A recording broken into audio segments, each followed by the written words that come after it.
ठीक है। तो नेक्स्ट जो आर्टिकल है भाई आज के लिए वो है सेलों का संयोग। सेलों का संयोग, कॉम्बिनेशन ऑफ सेल्स।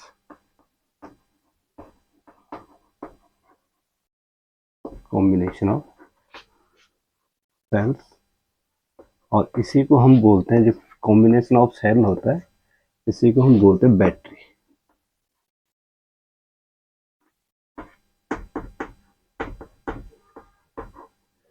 इसी को हम क्या बोलेंगे, ठीक है।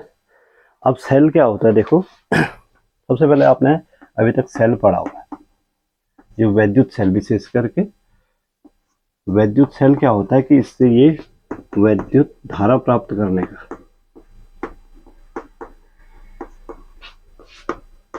साधन है भाई, एक युक्ति है, ये एक ऐसी डिवाइस है जिससे हम वैद्युत धारा प्राप्त कर सकते हैं, ठीक है ना। अब होता क्या है कि जो वैद्युत सेल से प्राप्त धारा है वो काफी कम होती है, मतलब हम एक विद्युत सेल से वांछित धारा नहीं ले सकते भाई, हमें जितनी धारा चाहिए हम उतनी नहीं ले सकते हैं, ठीक है। सपोज के लिए कोई सेल जो है 1 एम्पियर का है तो हम उससे अधिकतम कितनी धारा ले पाएंगे, 1 एम्पियर की धारा ले पाएंगे। अगर कोई सेल 2 एम्पियर का है, 1.5 एम्पियर का है तो हम उससे उतनी धारा ले पाएंगे। वह सेल मिली एम्पियर्स में धारा देते हैं, ठीक है। अब हमें कहीं पे क्या हुआ कि हमें ज़्यादा धारा की आवश्यकता है, तो वैद्युत धारा की अधिक धारा प्राप्त करने के लिए हमें सेलों को संयोग, सेलों के संयोग, सेलों का सेलों को जोड़ना पड़ता है ज़्यादा धारा प्राप्त करने के लिए। तो सेलों के संयोग को आप बैटरी बोलते हैं भाई।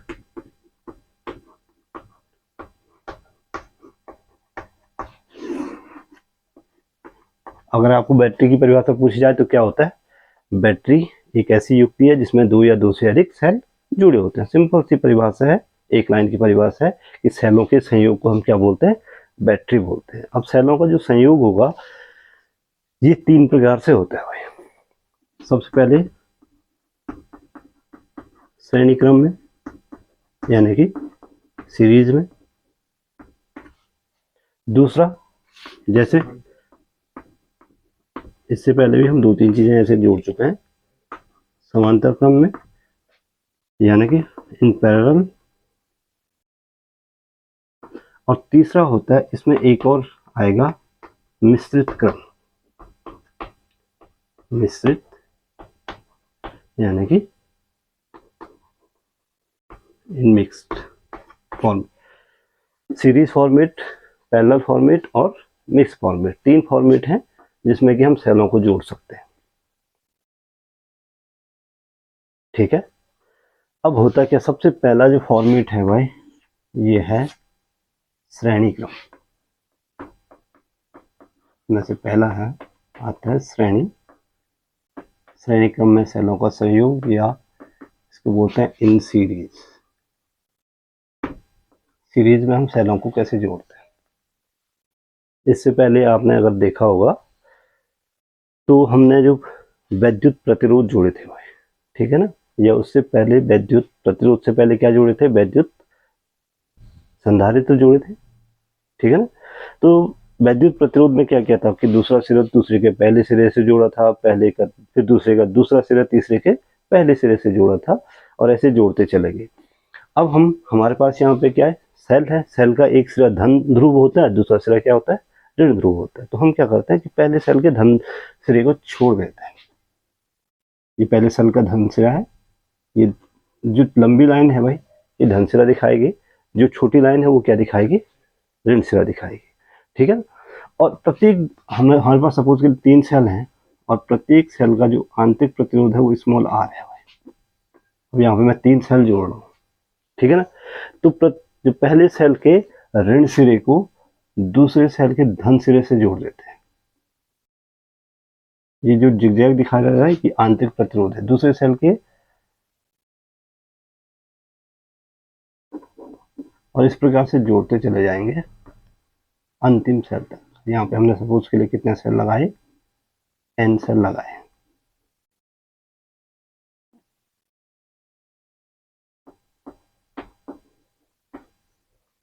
पहले सेल के ऋण ध्रुव को दूसरे सेल के धन ध्रुव से जोड़ते हैं, दूसरे सेल के ऋण ध्रुव को तीसरे सेल के धन ध्रुव से जोड़ते हैं और इस प्रकार से जोड़ते चले जाते हैं। और इसके बीच वो परिपथ जोड़ देते हैं जिसमें हमें धारा भेजनी है।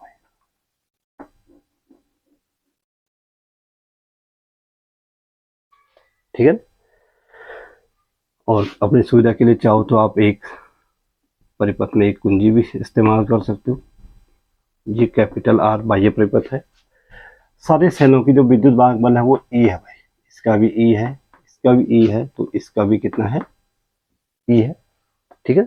विद्युत वाहक बल की दिशा हमेशा सेल के ऋण सिरे से किधर को होती है, धन सिरे की ओर। तो इसकी जो दिशा होगी वो इधर की ओर होगी, इसकी जो डायरेक्शन होगी वो इधर की ओर होगी, और इसकी जो डायरेक्शन है वो,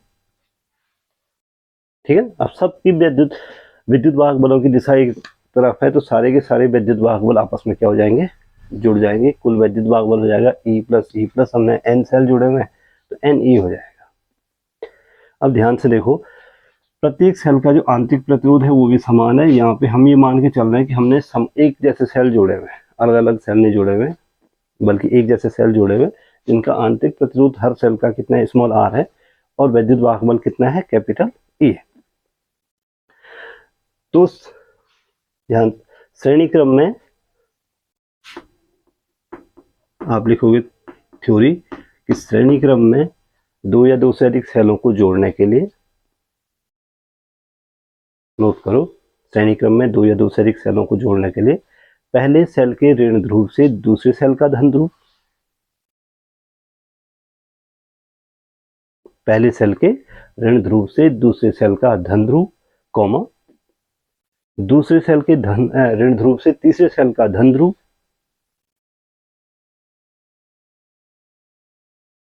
दूसरे सेल के ऋण ध्रुव से तीसरे सेल का धन ध्रुव, तथा इस डॉट डॉट डॉट इस प्रकार जोड़ते चले जाते हैं,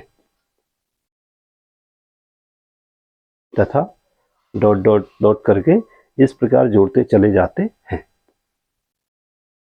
अब जो है अंतिम सेल का क्या बच जाएगा, खाली ऋण ध्रुव, और पहले सेल का क्या बचेगा, खाली धन ध्रुव।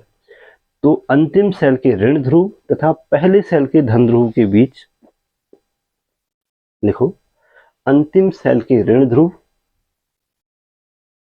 तथा पहले सेल के धन ध्रुव के बीच वो बाह्य परिपथ जोड़ देते हैं जिसमें धारा भेजनी है, वो बाह्य परिपथ जोड़ देते हैं जिसमें धारा भेजनी है। अब देखो चित्र में जो है, ये चित्रानुसार आप लिखेंगे श्रेणी क्रम में कैपिटल E विद्युत वाहक बल, कैपिटल E विद्युत वाहक बल तथा समान आंतरिक प्रतिरोध, समान आंतरिक प्रतिरोध, समान आंतरिक प्रतिरोध को हमने स्मॉल r माना है कि n सेल श्रेणी क्रम में जुड़े, श्रेणी क्रम में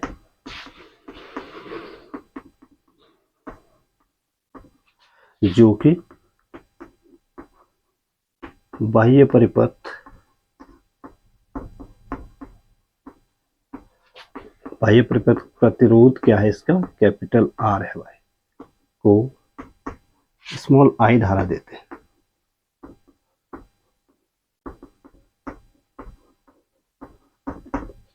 कितनी धारा दे रही है, इसमें हमें जो धारा प्राप्त हो रही है भाई वो कितनी प्राप्त हो रही है, स्मॉल I एम्पियर की धारा प्राप्त हो रही है।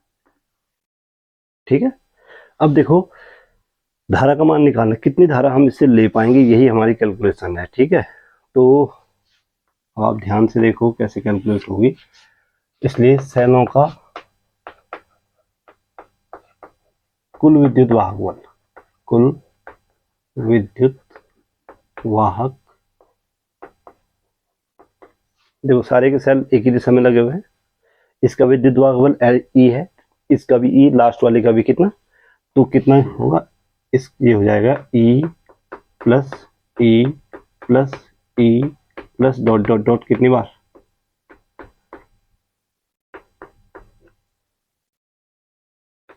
कितनी बार जुड़ेगा, ई प्लस ई 2e हुआ, 2 बार जोड़ेंगे 2e, 3 बार जोड़ेंगे तो कितना 3e, 10 बार जोड़ेंगे तो 10e, n बार जोड़ेंगे तो कितना ne। अब मान लेते हैं सेलों का माना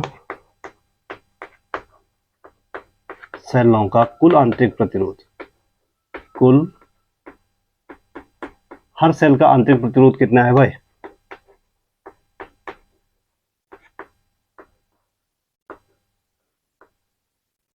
हर सेल का आंतरिक प्रतिरोध कितना है, स्मॉल आर है, और कुल आंतरिक प्रतिरोध हम मान लेते हैं कितना है, कैपिटल आर है, आर डैश है। तो आर डैश बराबर हो जाएगा स्मॉल आर कितनी बार जुड़ेगा, कितनी बार जुड़ेगा, देखो श्रेणी क्रम में जोड़े गए प्रतिरोधों का जो, अब ये श्रेणी क्रम में जुड़े हुए सारे के सारे हैं, ध्यान रहे ये किस क्रम में है, श्रेणी क्रम में है ना। तो श्रेणी क्रम में प्रतिरोध सीधे डायरेक्ट जुड़ जाते हैं, तो small R plus small R plus small R dot dot dot N बार, तो कैपिटल आर डैश का मान हो गया एन आर, कितना हो गया, ठीक है ना। अब परिपथ का कुल प्रतिरोध, परिपथ का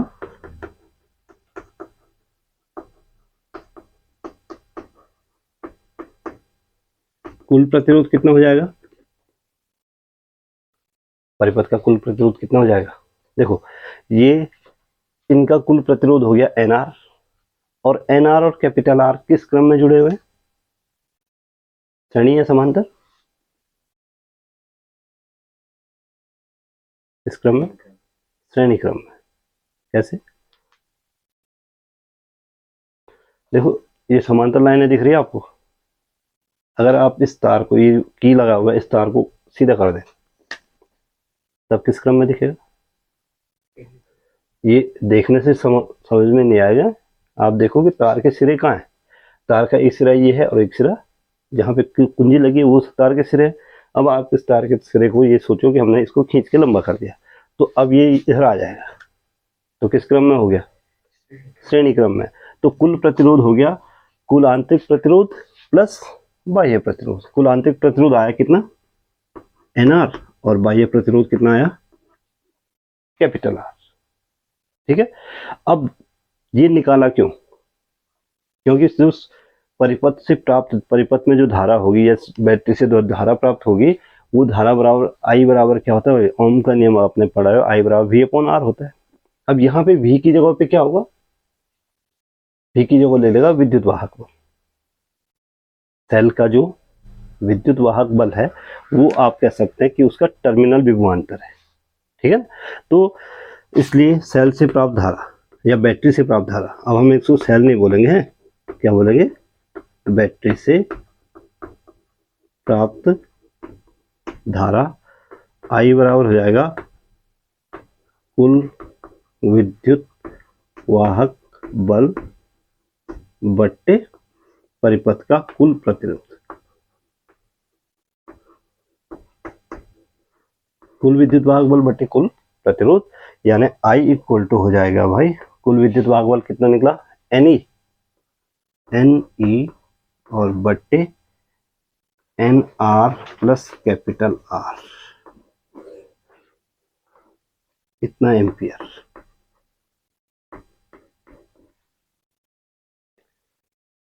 अगर विद्युत वाहक बल वोल्ट में नापा जाए और प्रतिरोध जो है ओम में हो, तो जो धारा प्राप्त होगी वो किस में प्राप्त होगी, एम्पियर में प्राप्त होगी भाई।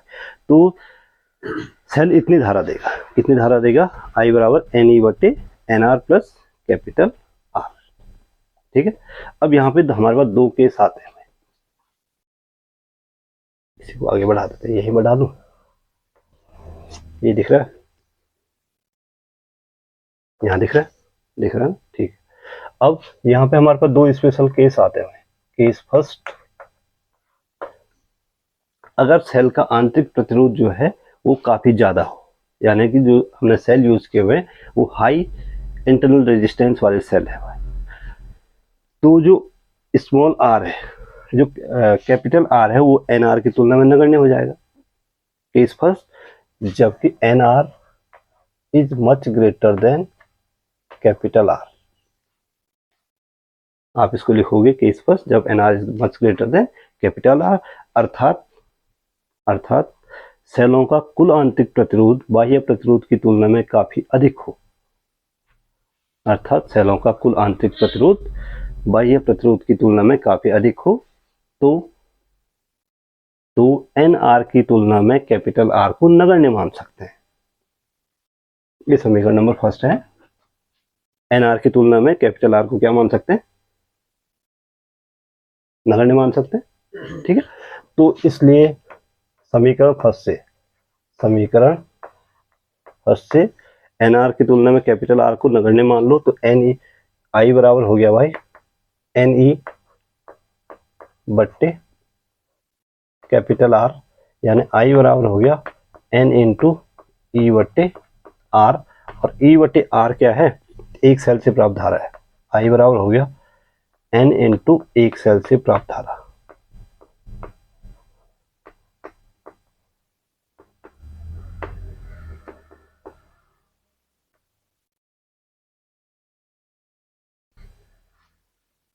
एक सेल से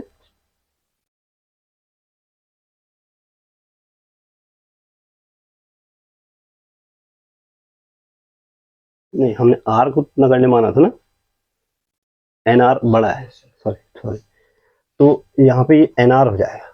ये क्या हो जाएगा? एन आर, और यहाँ से एन इंटू एन कट जाएगा, यहाँ पे बचेगा ई बट्टे आर, आई बराबर हो गया एक सेल से प्राप्त धारा। ठीक है ना, तो हमने कितने सेल जोड़े? एन सेल जोड़े, ठीक है ना, और जो धारा प्राप्त हुई वो सिर्फ एक सेल से प्राप्त धारा के बराबर प्राप्त हुई।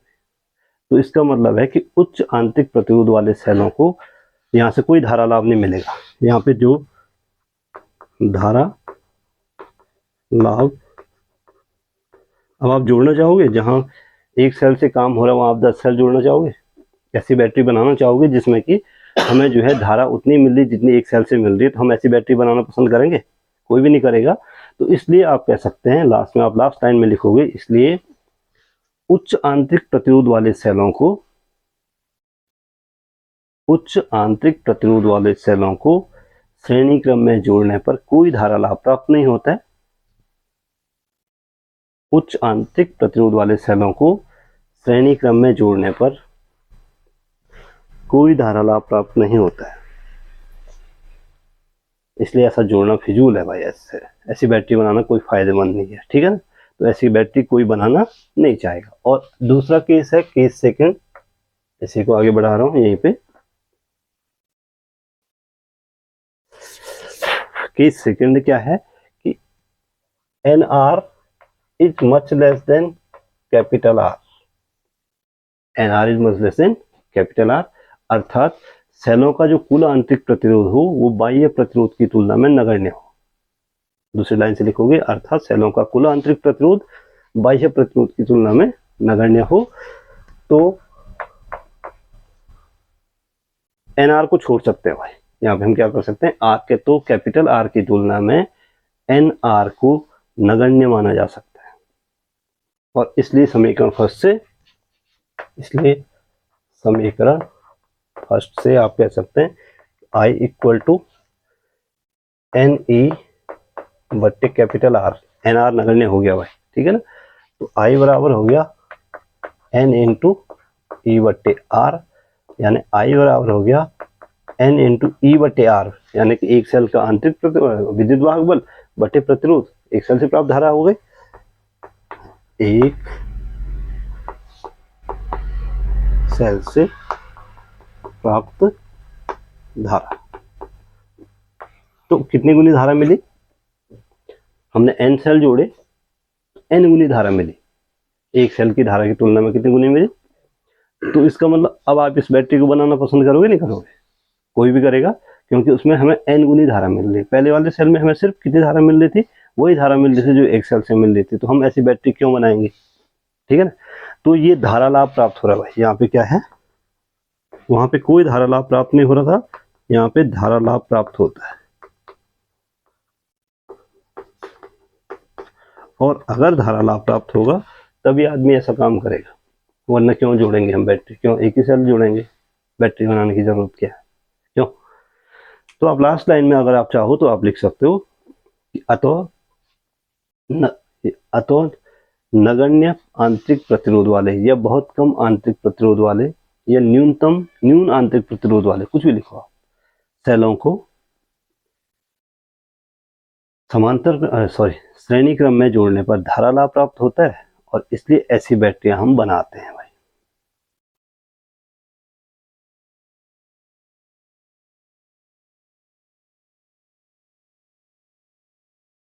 इतना भी लिखो कि धारा लाभ प्राप्त होता है तो बहुत है। बात समझ में आ गई? ठीक है। श्रेणी क्रम में कैसे जोड़ना है, आगे बात समझ में।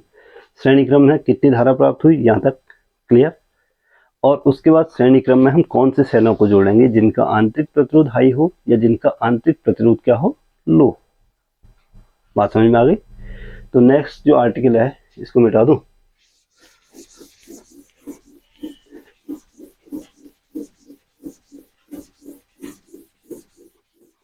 तो ये बात हुई श्रेणी क्रम की। अब हम आते हैं किसमें, समांतर क्रम में।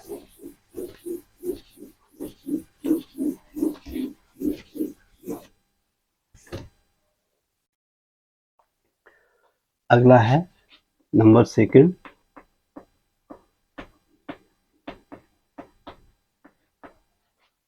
समांतर क्रम में, इन पैरेलल।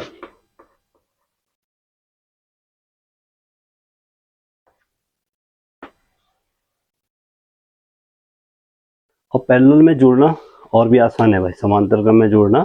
हम क्या करेंगे, सारी बैटरियों के धन सिरे को एक बिंदु पे जोड़ देंगे और ऋण ध्रुव को क्या कर देंगे, दूसरे सिरे पे जोड़ देंगे। अब सपोज के लिए हम यहाँ पे मैं 3 ही बैटरी ले रहा हूँ, 3 ही सेल ले रहा हूँ। एक सेल ये है, ये इसका आंतरिक प्रतिरोध स्मॉल आर, ये सेल का प्रतीक है, ठीक है। दूसरा सेल ये ले रहा हूँ, इसका धन ध्रुव ऋण ध्रुव, और ये इसका आंतरिक प्रतिरोध। और तीसरा सेल, इसके आधार पे हम n सेलों वाला फॉर्मूला भी बना लेंगे। ये 3 सेल है, ये इसका धन ध्रुव है और इसका ऋण ध्रुव है, ये इसका धन ध्रुव है, इसका ऋण ध्रुव है, ये इसका धन ध्रुव, ये ऋण ध्रुव। और प्रत्येक सेल का जो वैद्युत वाहक बल है भाई ई है, इसका वैद्युत वाहक बल ई, और इसका भी वैद्युत वाहक बल कितना है, हमेशा ऋण ध्रुव से धन ध्रुव की ओर होगा। और साथ में प्रत्येक सेल का जो आंतरिक प्रतिरोध है वो स्मॉल आर है, ठीक है। हमारे पास कितने सेल हैं, सिर्फ 3 सेल लिया मैंने। अब सारे सिरों को एक बिंदु ए से जोड़ दो। यहाँ पे कोई बिंदु क्या है, और ऋण ध्रुवों को जो है दूसरे बिंदु बी से जोड़ दो। ये हो गया तुम्हारा क्या, समांतर क्रम। और इन ए और बी बिंदुओं के बीच में वो परिपथ जोड़ दो जिसमें आपको धारा भेजनी है। ये बाह्य परिपथ है जिसका प्रतिरोध कैपिटल आर है। यहाँ पे चाहो तो एक कुंजी लगा लो, की लगा लो, ये कैपिटल आर। अब इसमें जो धारा मिल रही है भाई, वो मिल रही है कितनी, आई एम्पियर की धारा, ठीक है ना। अब हमें आई एम्पियर की धारा कितनी मिलेगी उसकी कैलकुलेशन करनी है। थ्योरी में आप क्या लिखोगे, ध्यान से सुनो। दो या दो से अधिक सेलों को समांतर क्रम में जोड़ने के लिए सभी सेलों के धन ध्रुवों को एक बिंदु ए से तथा ऋण ध्रुवों को दूसरे बिंदु बी से जोड़ देते हैं। क्लियर? धन ध्रुवों को एक बिंदु ए से और ऋण ध्रुवों को दूसरे बिंदु बी से जोड़ देते हैं। बिंदुओं ए तथा बी के बीच वह परिपथ जोड़ देते हैं। बिंदुओं ए तथा बी के बीच आप चाहो तो ये भी लिख सकते हो कि कुंजी की सहायता से, ये ठीक है। बिंदुओं ए और बी के बीच वह परिपथ जोड़ देते हैं जिसमें कि धारा भेजनी होती है या जिसे धारा दी जानी होती है।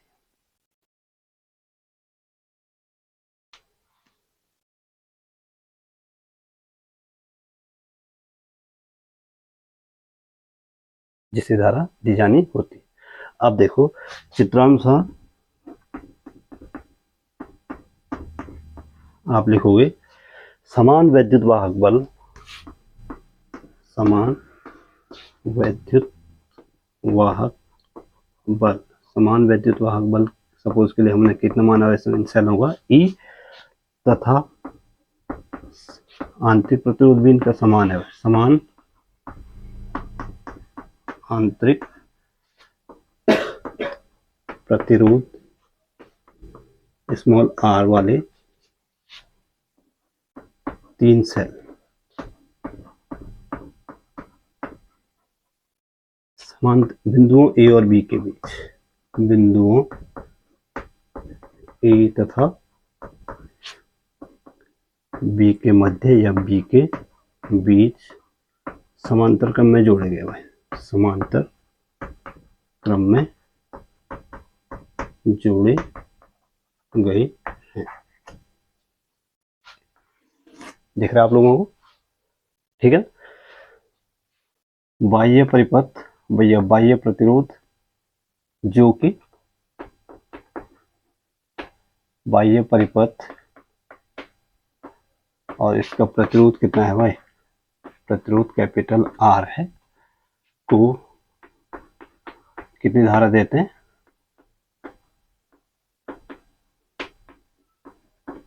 सब उसके लिए कितनी धारा दे रहे हैं, I धारा दे रहे हैं। अब हमें I की कैलकुलेशन कर। अब देखो सारे सेल जो है समान बिंदुओं पे जुड़े हुए हैं, इसलिए जो परिपथ का कुल विद्युत वाहक बल, चूंकि आप लिखोगे क्योंकि सभी सेल समान बिंदुओं A और B के बीच जुड़े हैं, इसलिए सेल का कुल विद्युत वाहक बल, कुल विद्युत वाहक बल क्योंकि समान बिंदुओं के बीच में है तो कुल विद्युत वाहक बल भी E होगा। अब जुड़ेगा नहीं है, ध्यान रहे, उस समय श्रेणी क्रम में था तो सारे के विद्युत वाहक बल जुड़ गए थे, इस समय जो है समांतर क्रम में तो बिंदुओं A और B के बीच विभवांतर वही होगा जो इस सेल के लिए होगा, जो इस सेल के लिए होगा, जो इस सेल के लिए होगा, तो विद्युत वाहक बल भी समान होगा। ठीक है, तो कुल विद्युत वाहक बल निकालना है, सबसे पहले कुल विद्युत वाहक बल निकालना है, इसके बाद कुल प्रतिरोध निकालना है, फिर दोनों का क्या ले लेना है, अनुपात ले लेना, वही धारा होगी। ठीक है, सेल का कुल विद्युत वाहक बल हो गया कैपिटल E हो गया। अब मान लेते हैं, अब आंतरिक प्रतिरोध देखो, ध्यान से देखो कि आंतरिक प्रतिरोध एक दूसरे से समांतर क्रम में जुड़े हैं भाई, और जो बाह्य प्रतिरोध है उसके साथ किस क्रम में जुड़ा है, श्रेणी क्रम में जुड़ा है। ठीक है, अब माना सेलों का कुल आंतरिक प्रतिरोध, कुल आंतरिक प्रतिरोध R डैश है भाई, कुल आंतरिक प्रतिरोध कितना है। ठीक है, तो 1/R डैश 1 बराबर हो जाएगा 1/R plus 1/R plus 1/R, इस क्रम में जुड़ेगा। और अगर मैं यहाँ पे n सेल ले लूँ, 3 सेल ना लेके कितने सेल ले लूँ, n सेल बना दूँ, यहाँ पे एक डॉट डॉट ही करना पड़ेगा केवल अपने, क्योंकि ये n सेल जोड़ रखे हुए हैं, तो जहाँ पे आपने 3 सेल लिखे हुए ना, तो यहाँ पे हम कितना लिख देते हैं, n सेल लिख देता हूँ, इतना ही अंतर पड़ेगा हमने इसमें। और कितनी बार जुड़ेगा, कितनी बार जुड़ेगा, n बार, तो 1/R डैश सीधे n सेलों के लिए बनाएंगे, 3 सेलों के लिए बनाओ, फिर उसके लिए अलग फॉर्मूला बनाओ, उससे बढ़िया सीधे n सेलों के लिए बना ले रहा हूँ। ठीक है ना, तो 1/R डैश बराबर देखो 1/R प्लस 1/R कितना होगा, 2/R, 3 बार जुड़ेगा तो 3/R, 10 बार जुड़ेगा तो 10/R, n बार जुड़ेगा तो n/R। तो यहाँ से R डैश बराबर कितना हो गया, R/, सेलों का कुल आंतरिक प्रतिरोध हो गया R/N, और इसलिए बैटरी का कुल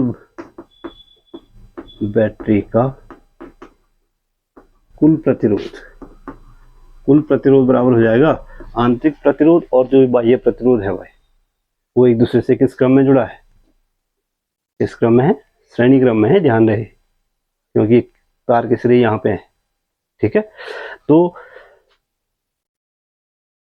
R/N प्लस कैपिटल आर, यानी ये हो गया small r plus n into capital R/N हो गया। तो ये कुल आंतरिक प्रतिरोध निकल गया और ये कुल विद्युत वाहक बल भी निकल गया। तो सेल से प्राप्त धारा निकाल सकते हैं, सॉरी सेल से नहीं बल्कि क्या, इससे, इसलिए बैटरी से प्राप्त धारा, प्राप्त I बराबर क्या बताया था आपको, कुल वैद्युत वाहक बल बट्टे परिपथ का कुल प्रतिरोध, राइट। तो I बराबर हो जाएगा भाई, कुल वैद्युत वाहक बल था E, कुल विद्युत वाहक बल कितना था E, और कुल प्रतिरोध निकला भाई small r plus capital N R बट्टे स्मॉल n ऊपर चला जाएगा, I equal to N E बट्टे small r plus n into capital R। समीकरण नंबर बना देता हूं इसको 2। कितने एम्पियर धारा मिलेगी भाई, मिलेगी। अब यहाँ पे भी फिर से 2 केस आएंगे, ठीक है, कि जो सेल है वो उच्च आंतरिक प्रतिरोध वाला है या फिर नगण्य आंतरिक प्रतिरोध वाला है, ठीक है ना। और यहाँ पे आप देखना कि जो केसेज होंगे वो ठीक उलट होंगे, जब हाई आंतरिक प्रतिरोध उच्च होगा तो कौन से सेल लेने चाहिए, किस क्रम में जोड़ने चाहिए, और जब आंतरिक प्रतिरोध कम होगा तो कौन से सेल लेने चाहिए, ये यहाँ से क्लियर हो जाएगा, ठीक है ना। तो यहाँ पे भी वही case first small r is much less than n R, small r is much less than n R, अर्थात जो आंतरिक प्रतिरोध है भाई वो नगण्य है, आंतरिक सेल अर्थात सेलों का आंतरिक प्रतिरोध काफी कम हो तथा बाह्य प्रतिरोध की तुलना में नगण्य हो, ठीक है। तो समीकरण सेकंड से समीकरण I बराबर कितना हो जाएगा, देखो स्मॉल r नगण्य हो गया, much less than n R है, तो एन ई बटे एन आर बराबर ई बटे आर, यानी एक सेल से प्राप्त धारा।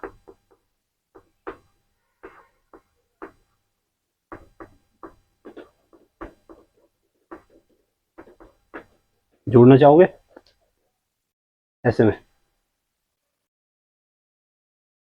बिल्कुल नहीं जोड़ना चाहोगे, क्योंकि पूरी बैटरी से हमें उतनी धारा मिल रही है जितनी कि सिर्फ एक सेल से मिल सकती थी। कोई क्यों बैटरी बनाना चाहेगा ऐसी बैटरी, तो कोई धारा लाभ प्राप्त नहीं हो रहा है।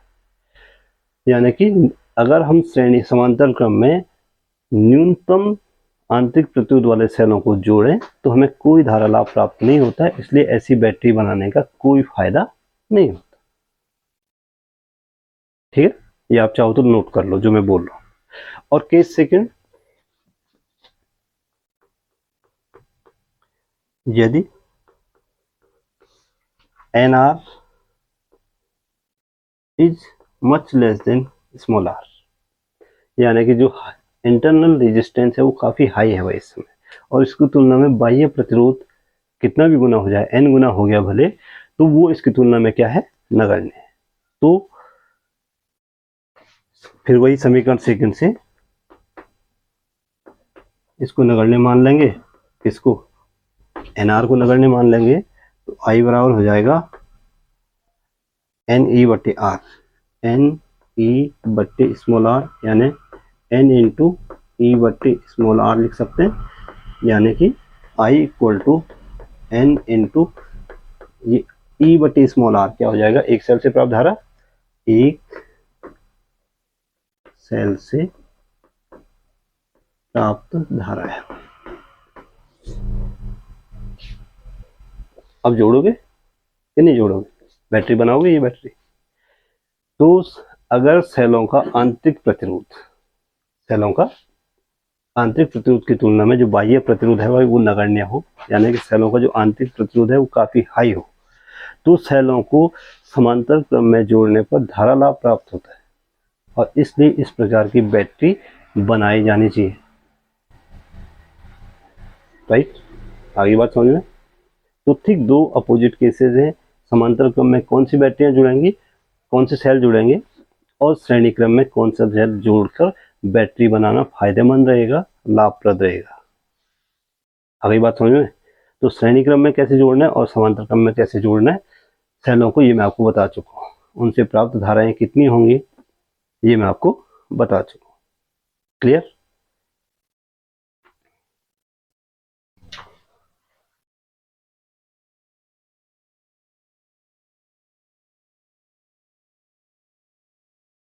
जो नेक्स्ट आर्टिकल है वो थोड़ा सा लेंथी आर्टिकल है, उसको क्या है, हाँ ठीक है, तो इसको यहीं पे समाप्त कर दूं क्लास।